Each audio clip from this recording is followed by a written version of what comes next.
En hiver, on parle beaucoup de passoires thermiques, mais en été ou quand il fait chaud comme en ce moment, pour les habitants de ces logements, ça n'est guère mieux. Et on parle alors de bouilloires thermiques, des logements très mal isolés qu'il est impossible de refroidir avec, à l'arrivée de l'inconfort, mais surtout des risques pour les habitants. Le reportage à Bar-le-Duc, il est signé Lodoïs Cravel et Frédéric Madier.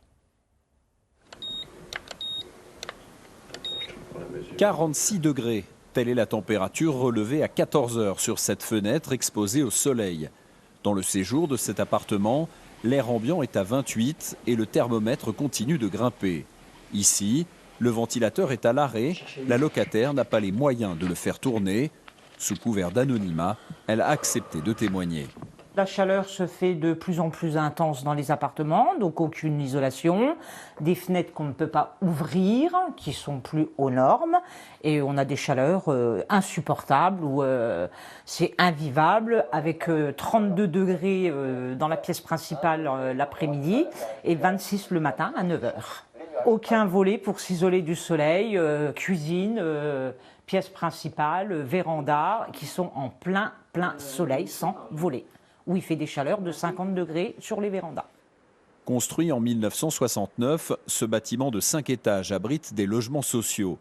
Exposé plein sud, il tourne à la fournaise l'été. Sur le parking, juste en dessous des logements, le bitume approche les 50 degrés. Pour les habitants, il faut faire avec. Et chez vous, il fait chaud dans la maison, vous savez il y a 27, 28 dans la cuisine et pareil dans la salle à manger. Mais tout fermé. C'est sûr que, comme là, dans les logements là, c'est des logements HLM où il n'y a pas un volet. Moi, je les plains, les gens.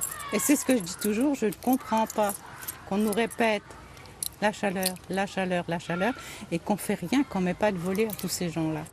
Contacté par téléphone, le péage de la Meuse qui gère ces logements se dit sensible au confort d'été de ses locataires.